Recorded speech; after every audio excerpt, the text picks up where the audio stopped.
Good morning, guys. Welcome once again to our electrostatics series. Yesterday, we discussed about the electric field. In that electric field, we learn much more about the how the Coulomb force experiences by a charge when it is in the electric field. And yesterday we find out the formula of electric field, which is related with the E is equal to F upon Q. It is in a vector form. So I just told you, okay, right here. So और बोलोगे आप लोग sir ने क्या है, तो sir बहुत कंजूसी करते हैं लिखने में। ये वाला हम लोगों ने कल फार्मूला देखा था।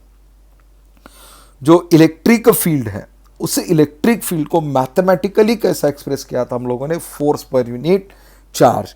तो ये जो फोर्स था वो सिंपली था 1/4πε0 Q into Q divided by r square into are cap, और ये डिवाइडेड बाई Q। तो ये डिनोमिनेटर का न्यूमरेटर है, तो इसको हम लोगों ने सिंपली ऐसा लिख दिया था Q into Q divided by 4πε0 R square into Q into are cap. ये क्यू क्यू कैंसिल हो गया था, Q into are cap divided by 4πε0 R square. तो ये वाला फार्मूला हम लोगों ने लास्ट में निकाला था। और जाते जाते हम लोगों ने इसका ऐसा यूनिट भी देखा था, जो कि इलेक्ट्रिक फील्ड इंटेंसिटी का न्यूटन पर कूलम था। इसको हम लोगों ने newton into coulomb raise to -1 लिख दिया था। डिनोमिनेटर को हम लोगों ने न्यूमरेटर लिया था। और जो प्रैक्टिकली हम लोगों ने इलेक्ट्रिक फील्ड का फार्मूला देखा था वो था वोल्ट पर मीटर। इसको हम लोगों ने Vm रेस टू -1 लिखा था। जो डायमेंशन निकल के आई थी 1 in my length, 1 in mass, -3 in time and -1 in I think यही था। अब पन्ना तो मैं पलटाऊंगा नहीं, और ना ही लास्ट वाला वीडियो देखने की मैं कोशिश करूंगा। अगर गलत होता है तो कमेंट्स कर दो, राइट होता है तो 2 बार कमेंट्स कर दो कि सर आपने राइट लिखा था। चलो, ये हम लोगों ने कल देखा था। और आज हम लोगों को क्या देखना है बच्चों? आज सिंपली हम लोगों को देखना है that is called as the electric lines of force. बहुत ही इंटरेस्टिंग टॉपिक है, बहुत यानी क्या, बहुत इंटरेस्टिंग टॉपिक है।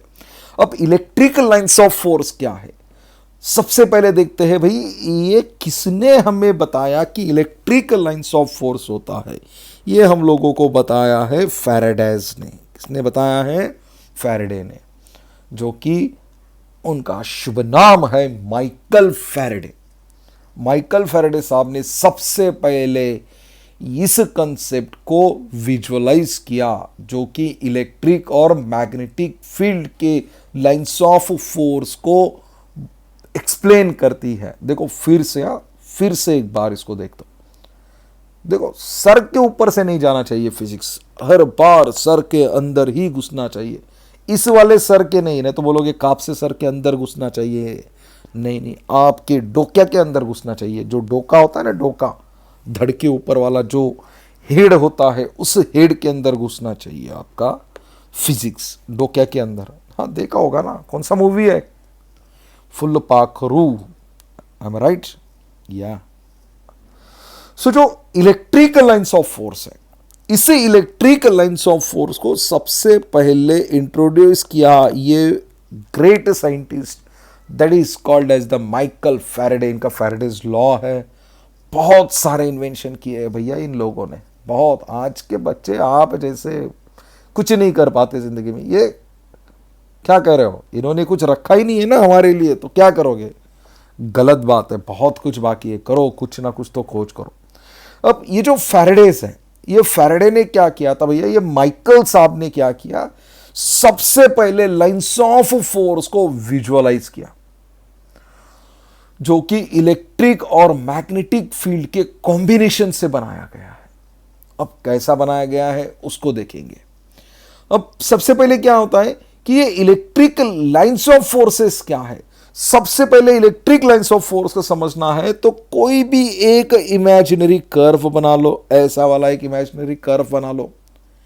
इस इमेजिनरी कर्व के ऊपर जो भी टेंजेंट आप लोग ड्रॉ करोगे लाइक दैट, ये एक टेंजेंट हो गया, ये वाला एक टेंजेंट हो गया, ओ भैया ये वाला टेंजेंट को उठा के इसको टेंजेंट बना देते हैं। ओके, अब ये वाले जो टेंजेंट है, इस टेंजेंट को अगर किसी भी पॉइंट से अगर आप इस कर्व को ज्वाइंट कर लो, देखो ये पॉइंट को ये और ये पॉइंट पे हम लोगों ने क्या किया कि इस कर्व को इस टेंजेंट से कनेक्ट कर लिया। तो ये जो टेंजेंट है, ये टेंजेंट यानी आपके इलेक्ट्रिक फील्ड का डायरेक्शन है। ये जो टेंजेंट है, ये टेंजेंट क्या है, आपके इलेक्ट्रिक फील्ड का डायरेक्शन है। नहीं समझा? नहीं समझा, फिर से समझाते हैं आपको और एक बार इसी को मिटा देते हैं। चलिए ओके, हम लोगों ने क्या कहा अभी जस्ट एक मिनट मैंने क्या कहा, मैंने कि कोई भी एक इमेजिनरी कर्व ड्रॉ कर लो। देखो ये वाला एक इमेजिनरी कर्व हम लोगों ने ड्रॉ कर लिया, बराबर है। ये इमेजिनरी कर्व ड्रॉ करने के बाद इस इमेजिनरी कर्व के ऊपर कुछ टेंजेंट ड्रॉ करो, कोई भी टेंजेंट। समझो ये वाला पॉइंट पकड़ लो, इस पॉइंट के ऊपर एक टेंजेंट निकालो आप, ये वाला टेंजेंट। ओके, सिमिलरली ये वाला पॉइंट पकड़ लो, नीचे गया क्या पॉइंट, थोड़ा सा ऊपर ले लेते। चलिए ये वाला टेंजेंट ले लो, देखिए इसको थोड़ा सा मिलाने की कोशिश करता हूं। ओके, ये वाला टेंजेंट ले लो। अब ये जो टेंजेंट आप लोगों ने बनाए हैं, इस टेंजेंट का जो भी डायरेक्शन होगा वो डायरेक्शन आपके इलेक्ट्रिक फील्ड का होगा। उस पॉइंट के, ये पॉइंट के इलेक्ट्रिक फील्ड का डायरेक्शन ये हो गया, इस पॉइंट के इलेक्ट्रिक फील्ड का डायरेक्शन ये हो गया। That is called as the electric lines of force, electric lines of force. अब इसको और ज्यादा समझते हैं। अब ये वाली जो डायग्राम है, ये वाली जो डायग्राम, ये वाली डायग्राम, चलो इसको हम लोग उठा के लाते हैं, कहीं है हमारे पास वो डायग्राम। ओके, इसको हम लोगों ने यहां पे उठा के ला लिया। अब ये वाली जो डायग्राम है, इस डायग्राम के अंदर देखना है हम लोगों को कि एक टेस्ट चार्ज हम लोगों ने प्लेस किया है जो कि इस इलेक्ट्रिक फील्ड को रिप्रेजेंट करता है। तो सिंपली ये वाला एक टेस्ट चार्ज हो गया, यहां पे पेन चेंज कर लूं जी भैया, ये यहां पे एक टेस्ट चार्ज है। अब ये जो टेस्ट चार्ज है, ये टेस्ट चार्ज प्लेस किया गया है इन एन इलेक्ट्रिक फील्ड। ये इलेक्ट्रिक फील्ड का जो डायरेक्शन दिखा रहा है उसके अंदर ये एक टेस्ट चार्ज हम लोगों ने प्लेस किया है। ये टेस्ट चार्ज प्लेस करने के बाद जो भी फोर्स होगा वो फोर्स उस चार्ज के ऊपर एक्सपीरियंस करेगा, यानी वो चार्ज उसको एक्सपीरियंस कर पाएगा, हाँ भाई मेरे ऊपर कोई ना कोई तो भी चार्ज है, या तो वो अट्रैक्ट वाला हो गया वो व्हाटएवर रिपेल वाला होगा, वो तो पता नहीं। लेकिन ये जो चार्ज है, ये चार्ज जब इस इलेक्ट्रिक फील्ड के अंदर खुद को महसूस करेगा, महसूस करने के बाद वो चार्ज उस पाथ को फॉलो करेगा, उस पाथ के ऊपर मूव करेगा, तो हम लोग उसको कहते हैं लाइंस ऑफ फोर्स। उसको क्या कहते हैं हम लोग? Lines of force. नहीं समझ में आ गया? चलो कोई बात नहीं, डबल से समझाते हैं। अब इसके लिए एक सेंटेंस लिखना होगा हम लोगों को यहां पे। अब ये सिंपल है, द पाथ अलोंग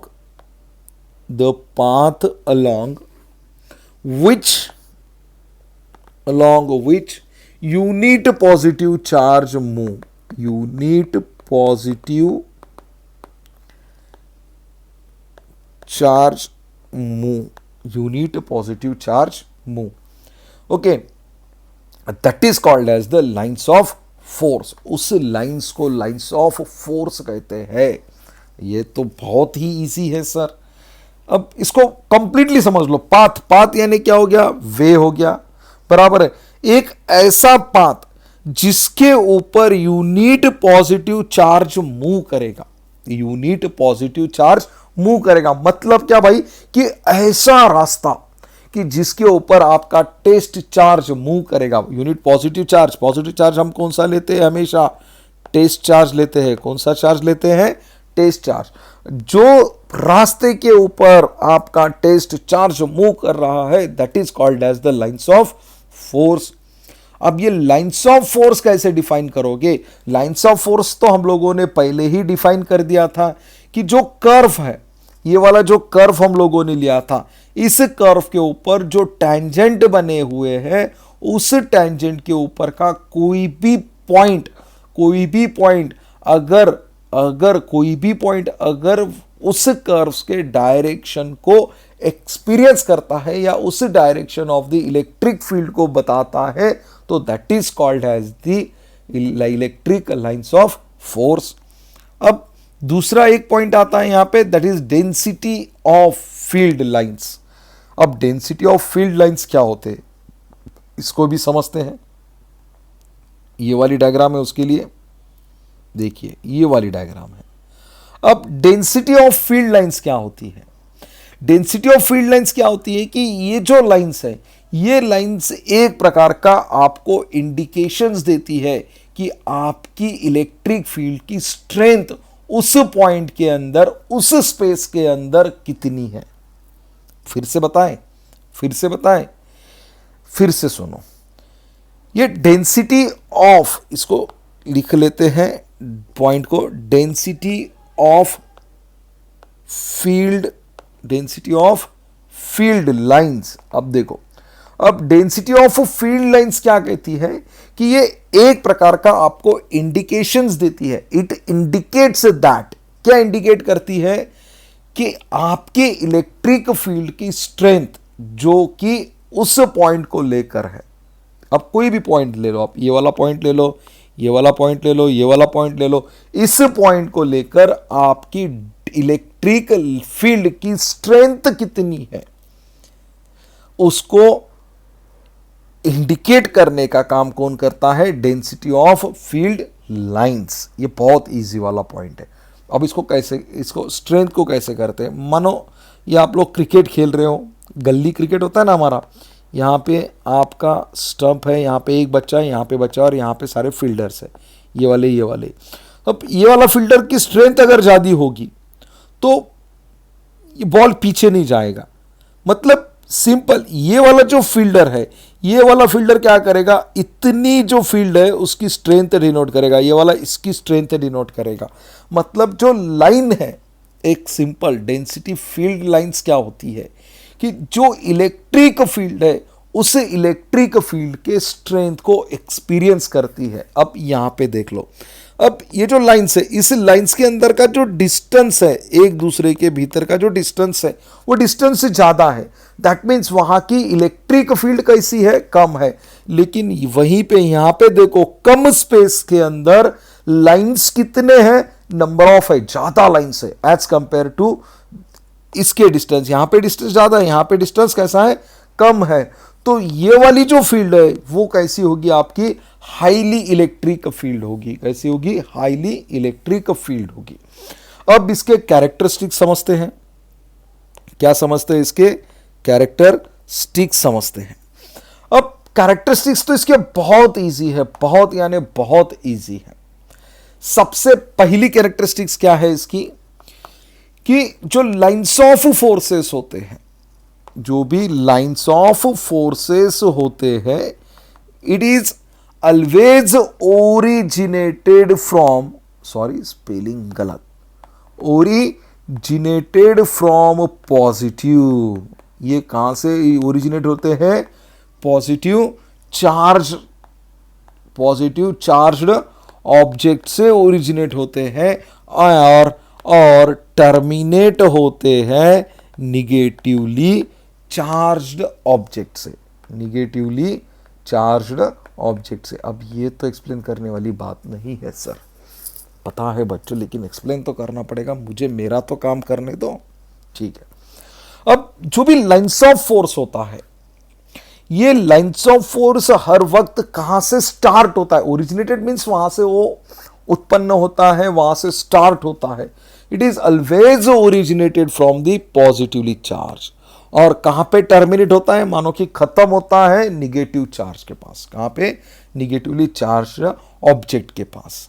ओके, दूसरा वाला point, the lines of force neither intersect nor meet each other. अब ये वाला ही ले लो, इसके अंदर देखो, इसको थोड़ा सा क्लियर कर लेता हूं मैं आप लोगों को समझने के लिए। सेकंड पॉइंट क्या कहता है कि जो भी लाइंस ऑफ फोर्सेस होते हैं, अब यहां पे number of lines of force है 1 2 3 4 5 6 7 8 9 10 11।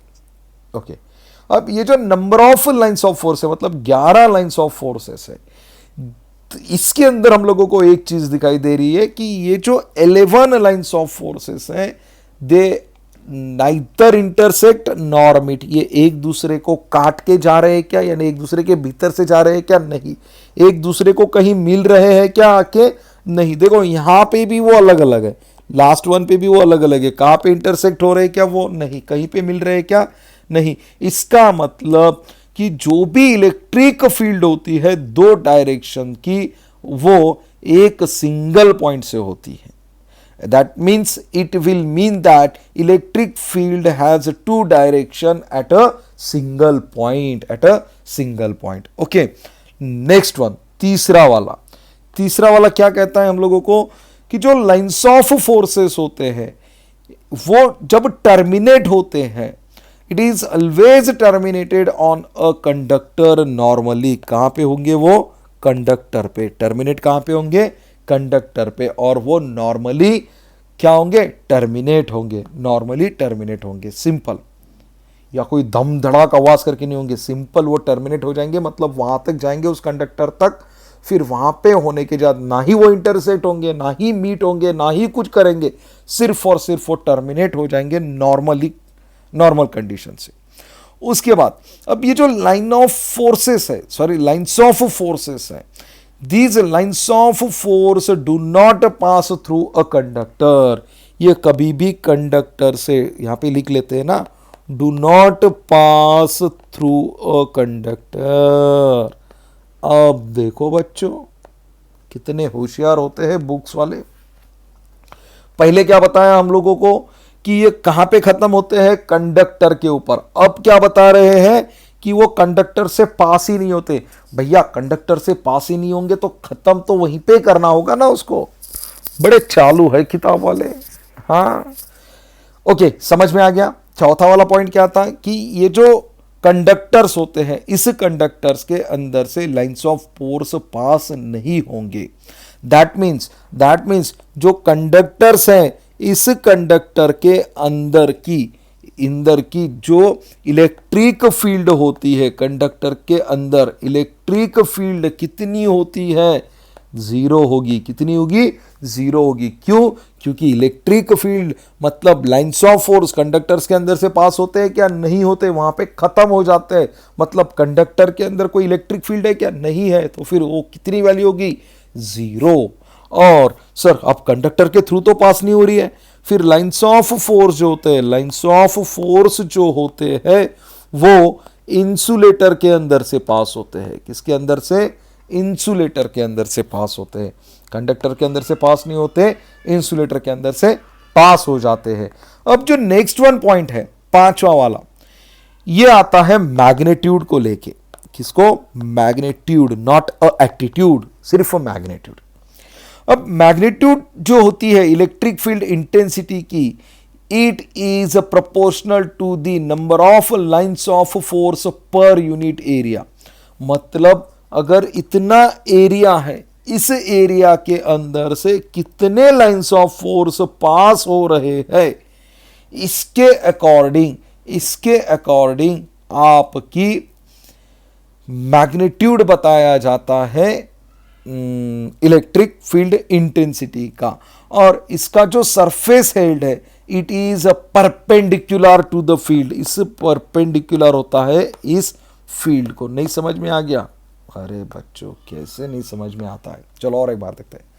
The magnitude of the electric field intensity, magnitude of the electric field intensity, electric field intensity का जो मैग्नीट्यूड है इज प्रोपोर्शनल, ये कैसा है, प्रोपोर्शनल है। किसको, to the number of lines of force per unit area, per unit area of the surface और ये सरफेस कैसा है, उस फील्ड को परपेंडिकुलर है, उस फील्ड को कैसा है, परपेंडिकुलर है। चलो वो परपेंडिकुलर वाला छोड़ दो, अब इसको और एक बार समझते हैं कि जो मैग्नीट्यूड है, मैग्नीट्यूड यानी उसकी वैल्यू पकड़ लो, सिंपल चीज पकड़ लो कि इलेक्ट्रिक फील्ड जो है उसकी इंटेंसिटी ये प्रोपोर्शनल होती है। किसको प्रोपोर्शनल होती है कि आपने जो एरिया कंसीडर किया हुआ है उस एरिया के अंदर से कितने number of lines of force pass हो रहे हैं उसको लेकर, और उसका जो सरफेस होता है वो सरफेस ऑलवेज कैसा होता है, परपेंडिकुलर। कैसा होता है, परपेंडिकुलर। सिंपल है। चलो नेक्स्ट वन। अब ये जो इलेक्ट्रिकल लाइंस ऑफ फोर्सेस होती है, these are crowded in a region, उस रीजन के अंदर वो कैसी होती है, क्राउडेड। लेकिन कब, जहां पे इलेक्ट्रिक इंटेंसिटी लार्ज हो, इलेक्ट्रिक इंटेंसिटी,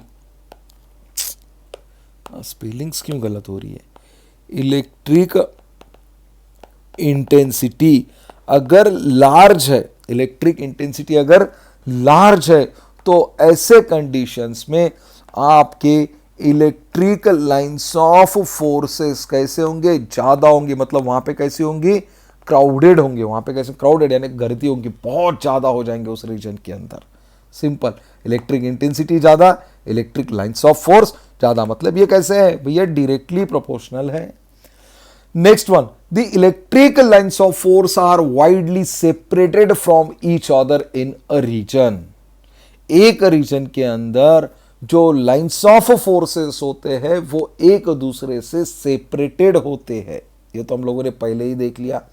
लेकिन कब, जब वहां पे जो इलेक्ट्रिक इंटेंसिटी होती है वो कैसी हो, स्मॉल हो। लार्ज होंगे तो क्राउडेड होंगे, स्मॉल होगी तो वहां पे वो दोनों लाइंस ऑफ फोर्स के अंदर का डिस्टेंस कैसा होगा, वाइडली होगा। दूर दूर होंगे भैया, दूर दूर। यहां पे कैसे होंगे, चिपक चिपक के होंगे, ऐसे ऐसे चिपक चिपक के। यहां पे कैसे होंगे, दूर दूर होंगे, वाइडली सेपरेटेड। और आखिरी वाला जो पॉइंट है उसको देखते हैं हम लोग, the lines of force of an uniform electric field are parallel to each other. भैया ये तो बहुत सोपा है, बहुत ही सोपा है, मतलब इजी है। ओके, क्या कह रही है कि जो लाइंस ऑफ फोर्स होता है वो यूनिफॉर्म इलेक्ट्रिक फील्ड के अंदर पैरेलल होता है एक दूसरे को, और वो इक्वली स्पेस्ड होता है। मतलब अगर ये फील्ड ले लिया आपने, ऐसी एक फील्ड ले ली, इसके अंदर ये जो लाइंस ऑफ फोर्स है एक दूसरे को कैसे है, ये पैरेलल है। और ये दोनों में कब, यहाँ पे अगर डिस्टेंस आपको ज़्यादा लग रहा है लेकिन they are separated from a equal distance. ये अगर ज़्यादा भी दिख रहा है तो समझ लो भैया, मान लो कि दोनों के अंदर का डिस्टेंस कैसा है, सेम है, इक्वली स्पेस्ड किए हुए हैं। ओके, अब कुछ इसके एग्जाम्पल्स देखते हैं हम लोग, कुछ बातें देखते हैं इसकी हम लोग यहाँ पे। ओके, इसको ऐड कर लेते हैं हम लोग। आई होप आप लोगों को दिखाई दे रहा होगा। ओके, अब यहां पे देखिए, सबसे पहले अब ये जो लाइंस ऑफ फोर्सेस है अगर वो पॉजिटिवली चार्ज होंगे तो इट इज रेडियली आउटवर्ड। जो चार्जेस होंगे, स्पेस चार्जेस, टेस्ट चार्जेस बोलेंगे हमको स्पेस के अंदर के, तो वो हमें पता है पॉजिटिवली चार्ज होंगे तो ये कैसा होगा, रेडियली आउटवर्ड होगा। और वही अगर निगेटिव चार्ज हो सेंटर में तो यहाँ के जो टेस्ट चार्ज होंगे वो क्या होंगे, इनवर्ट होंगे। कैसे होंगे, इनवर्ट होंगे। ये देखो, ये वाला इसको एक डायग्राम थी मेरे पास, और ये देखने दीजिए, ये वाली है। ओके, ये वाली। अब ये जो है ये क्या है, ये lines of force due to opposite charges. अगर अपोजिट चार्ज एक दूसरे के पास आते हैं तो इस तरह की लाइंस ऑफ फोर्स क्रिएट होती है। देखो ये वाला निगेटिव है, ये वाला निगेटिव, ये वाला पॉजिटिव। देखो फिर से बता रहा हूं आपको, ये वाला निगेटिव, ये वाला पॉजिटिव, दोनों कैसे हैं, सेपरेट अपोजिट चार्जेस है। इस कंडीशन में देखिए ये जो चार्ज है ये पॉजिटिव से निगेटिव की ओर जा रहा है, ये देखिए। और जो इधर वाले जो टेस्ट चार्ज होंगे, पॉजिटिव वाले जो टेस्ट चार्ज होंगे वो कैसे होंगे, ये रेडियली इनवर्ट होंगे और यहाँ के आउटवर्ड होंगे। देखो सेम, मतलब ये वाली जो डायग्राम है ना, ये वाली दोनों की डायग्राम मिला के ये वाली डायग्राम बनती है। उसके बाद lines of forces due to similar charges, अगर दो सिमिलर चार्जेस होंगे तो लाइंस ऑफ फोर्स ऐसी बनेगी, देखो। ओके, उसके बाद lines of force terminated on a conductor. अब हम लोगों को पता है कि कंडक्टर के ऊपर आने के बाद क्या हो जाएंगी, ये टर्मिनेट हो जाएंगी, मतलब इसके भीतर की, ये इज इक्वल टू जीरो दिख रहा है ना, इसके भीतर की इलेक्ट्रिक फील्ड कितनी होगी बच्चों, जीरो। कितनी होगी, जीरो होगी। ओके, लास्ट वन क्या है ये, that is intensity of electric field is a more at a point A. ये तो देख लिया भैया हम लोगों ने, कहाँ देखा था, कहाँ देखा था, कहाँ देखा था, ये यहाँ पे देखा ला, ये यहाँ पे देख लिया था हम लोगों ने, ये वाले, अरे भैया रुक जा, ये वाले देखा था। यहाँ पे जो इलेक्ट्रिक फील्ड होती है ये कैसी थी, मोर थी, यहाँ पे कैसी थी, कम थी। अब इसी को, इसी डायग्राम को क्या किया, यहाँ पे इन्वर्ट किया है, यहाँ पे इन्वर्ट किया है, ये देखिए यहाँ पे इन्वर्ट किया है। अब ये वाला पॉइंट जो है आपका, ये वाला सिंगल पॉइंट, यहाँ से आपकी जो लाइंस ऑफ फोर्सेस है वो लाइंस ऑफ फोर्सेस निकली हुई है, बराबर। मतलब यहाँ पे जो डिस्टेंस है, यहाँ पे डिस्टेंस कम है, मतलब यहाँ पे इलेक्ट्रिक फील्ड इंटेंसिटी कैसी है, ज़्यादा है। तो ये वाला जो पॉइंट है, ए वाला पॉइंट, यहाँ पे इलेक्ट्रिक फील्ड इंटेंसिटी ज़्यादा है, यहाँ पे डिस्टेंस लाइंस ऑफ फोर्स का ज़्यादा है, मतलब यहाँ पे इलेक्ट्रिक फील्ड इंटेंसिटी कैसी है, कम है। तो बच्चों ये था all about the electric field, sorry electric lines of force को लेके। आज धूलिवंदन है, आज रिकॉर्ड कर रहा हूँ इसको, इसलिए थोड़ा सा नॉइज़ आपको दिखाई देगा, आसपास सराउंडिंग का नॉइज़ आएगा। ओके, तो ये था आपका इलेक्ट्रिक लाइंस ऑफ फोर्स। और जो आपका लास्ट के दो टॉपिक बचे हैं, दैट इज इलेक्ट्रिक फ्लक्स और गॉसेस लॉ, इसको हम देखेंगे नेक्स्ट लेक्चर के अंदर। So guys, it is all about the electrical lines of forces. और ये वाली जो डायग्राम है वो बहुत ही इजी है, सिर्फ इसको समझने की बात है। अगर ये डायग्राम भी आप अगर प्रॉपर समझ लो तो आपको इलेक्ट्रिक लाइंस ऑफ फोर्स के अंदर किसी भी प्रकार की दिक्कत नहीं आएगी। So guys, thank you so much for enjoying these lectures. Bye bye, take care.